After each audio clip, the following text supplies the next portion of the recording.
Hey, Kelly. So I remember at one time you told me you would MC at some events, and I'm kind Mhm. of curious. I'd like to talk about MCing because I go to some events and I'm like so impressed by the experience of an MC without even really thinking about it. But I just like, wow, someone like just they're so smooth, or they really hit it, or they really get the crowd engaged. And then probably even more so, you notice uh when you don't have a good MC. Yeah. Right. It's like one of these things like you realize what you miss when you don't have it versus sometimes even when you do have it. I'd like to talk to you about what makes a great MC, especially specifically for a dance event, right? That's a great topic. I think I love drawing visuals off of like examples or things like that. So I always think of like when you go out to eat, right? You have a wait staff. There are times if you don't remember the wait staff, then they did their job.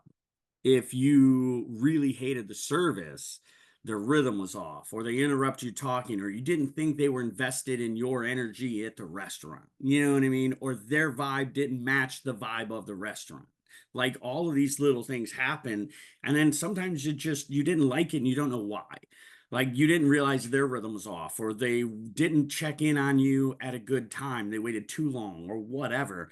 Now use that and think of that wait staff as the MC for an event, right?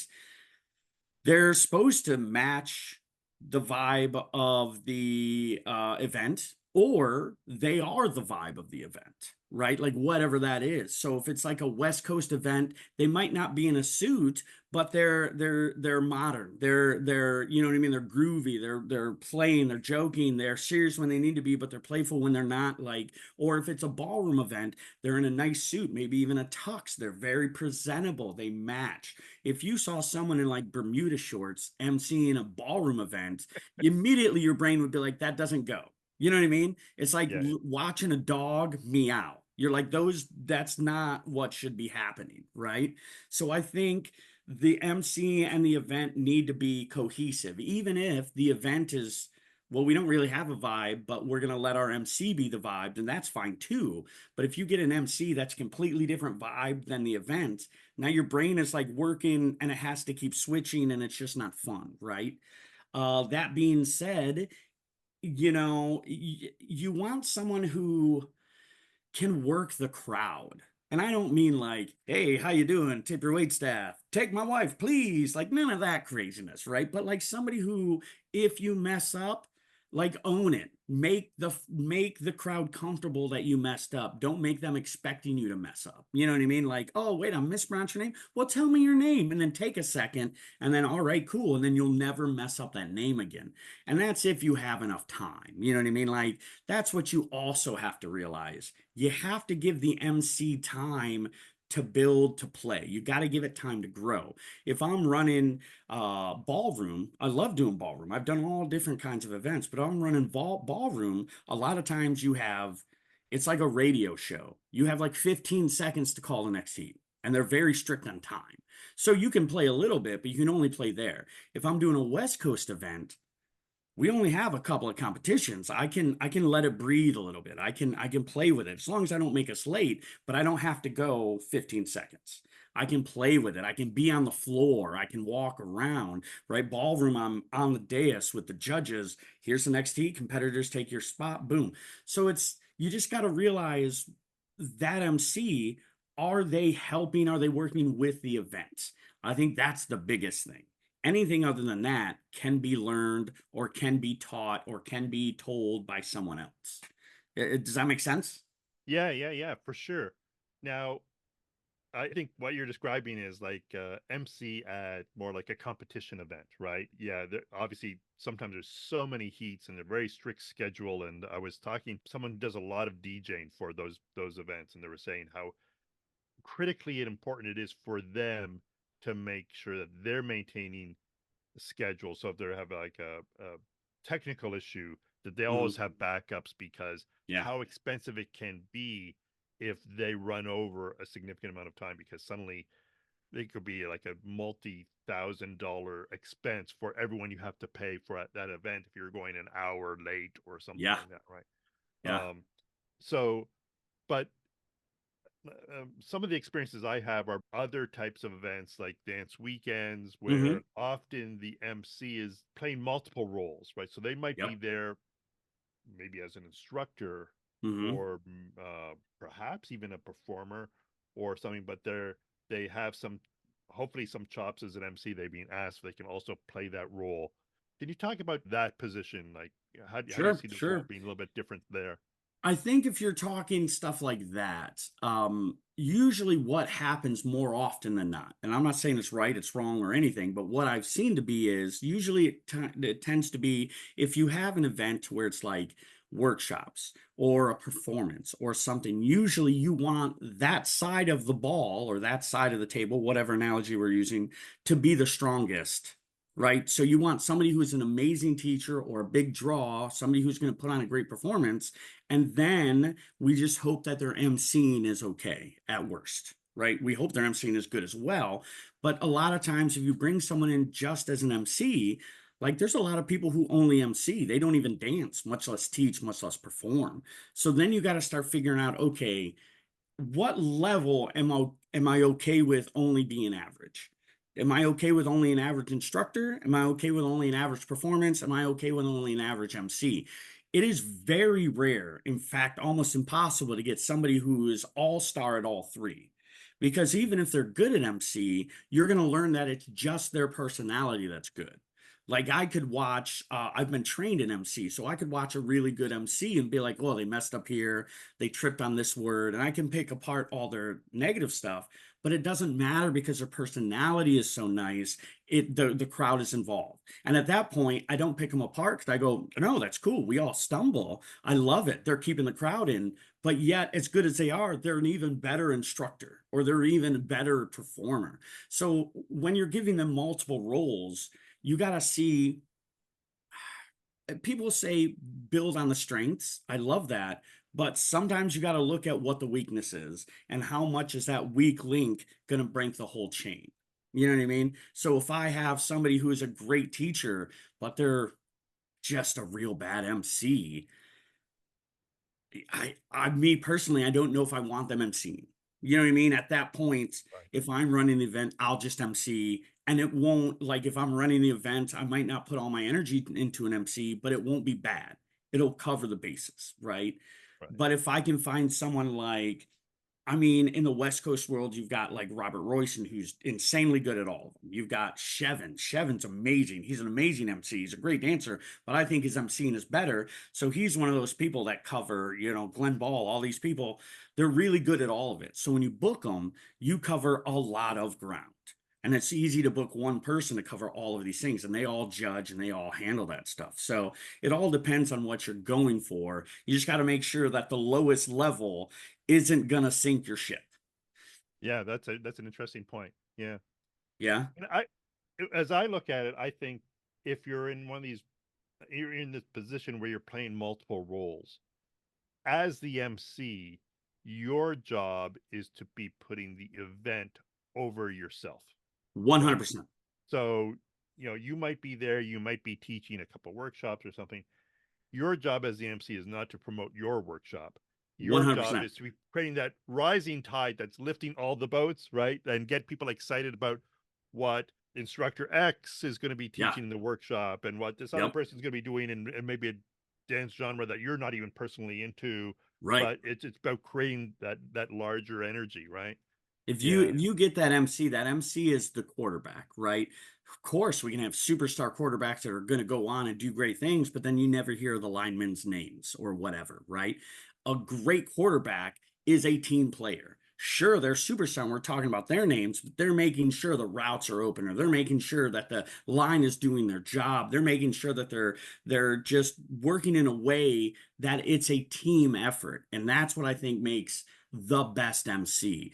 I've been in enough realms of events to be like, oh, okay, got it. We're bringing this person in just because they're famous. And you're like, okay, yeah, they're an actor, but they've never MC'd.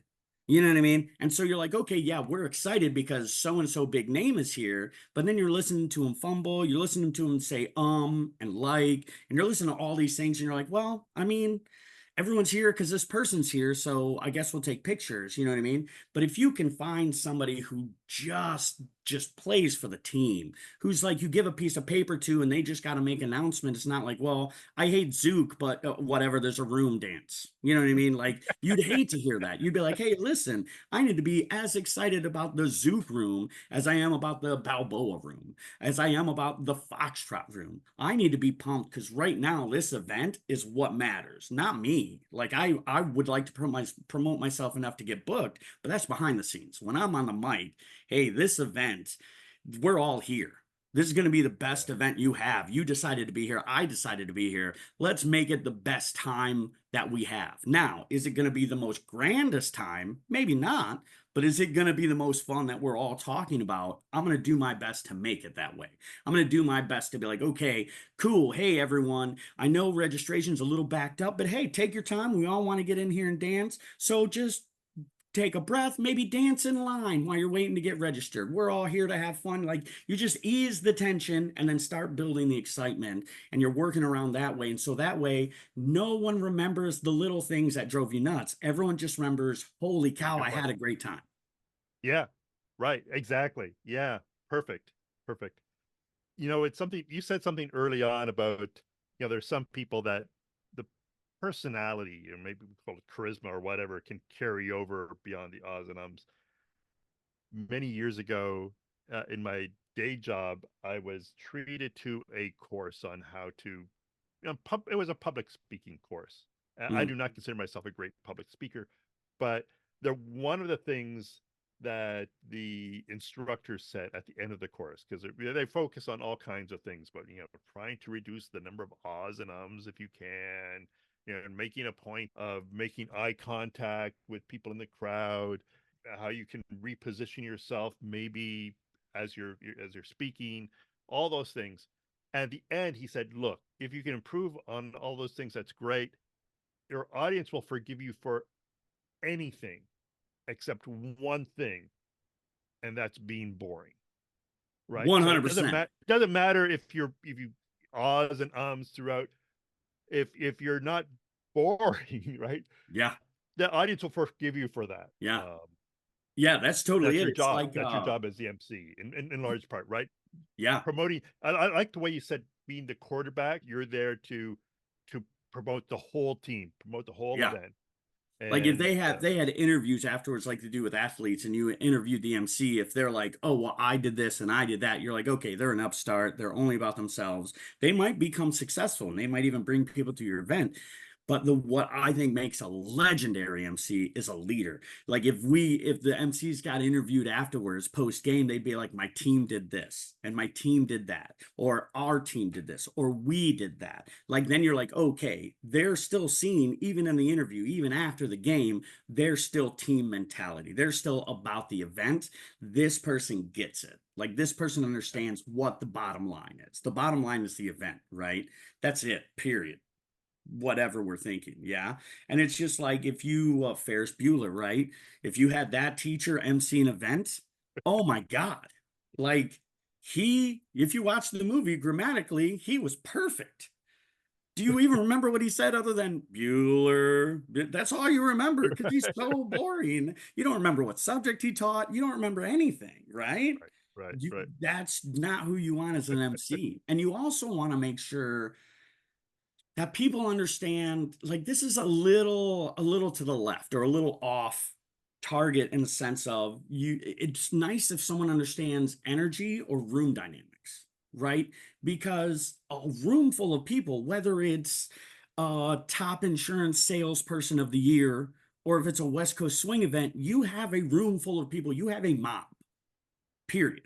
It's in the mob's energy can become an ocean, can be a body of water that can slam against the rocks, or can give you a beautiful, nice, serene vision, or it can give you waves when you want it, and then it can be calm when you need it. Like you can find someone that can shape that, or if even if they can't shape it, they can at least nudge it.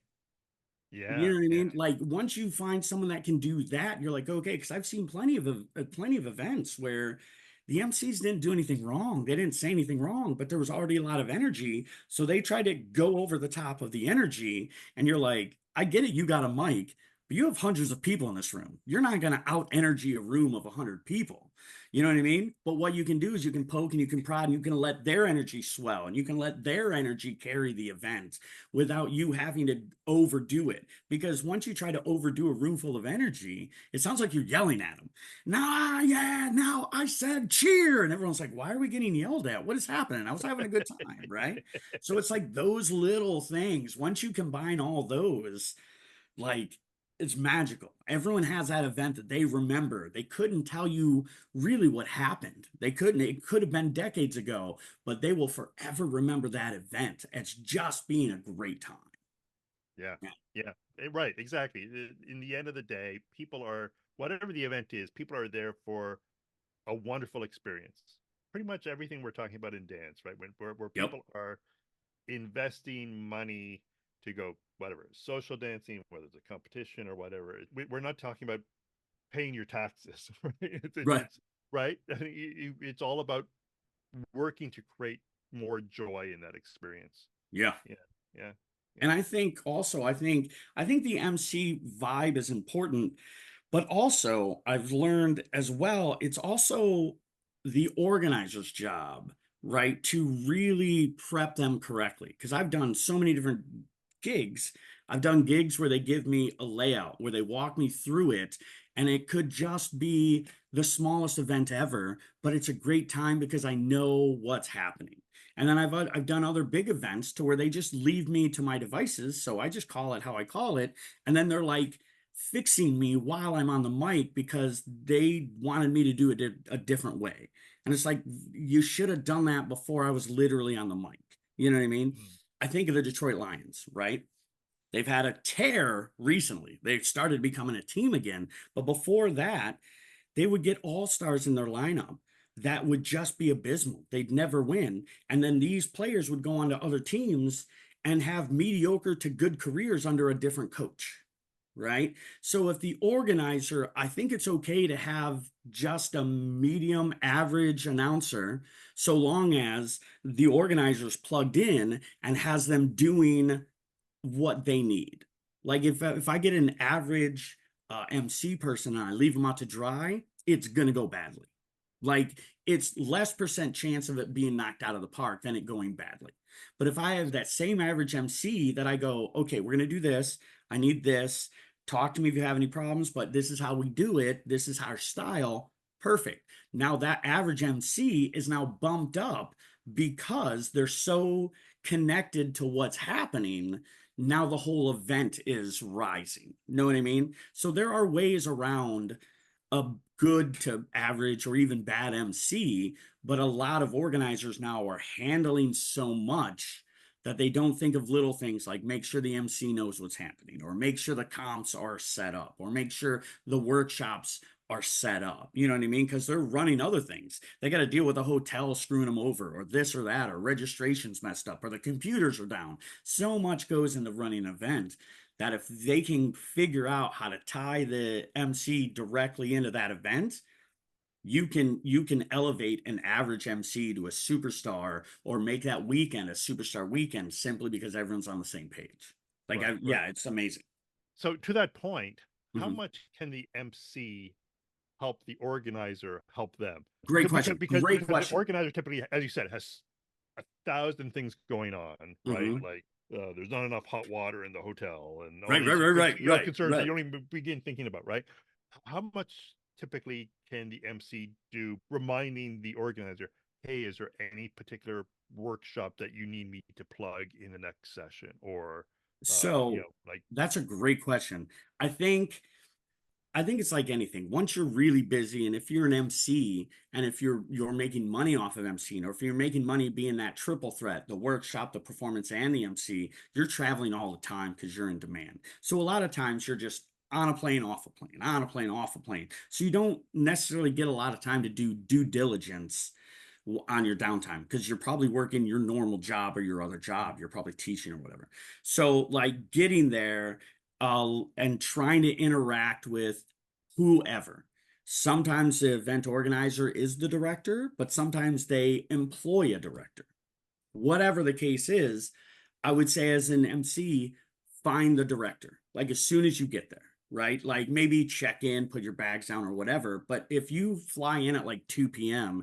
and the competition, or you don't need to work until 6, don't let 6 o'clock be the first time you're getting FaceTime with the director. Like go, even in regular clothes or whatever, just find a director, FaceTime. Hey, are there any bullet points later, if you want to write them down, or I'll even walk with you while you're handling everything and I'll write down stuff. I've done so much walk and talks to where then I have my notes later, you know what I mean? And then I'm Right. able to go and they're like, oh, sweet. How did you remember to do that workshop? And I'm like, you told me, right? Or if I have a chance to email, I'll email before the event and I'll be like, hey, are there any things we need to worry about? Because most organizers will know, hey, this workshop's light right now. We've got to build this workshop or this or that. Or even if nothing's light, our big thing is the Saturday night show. Like you got to keep talking about the Saturday night show. Like a quick email will be fine.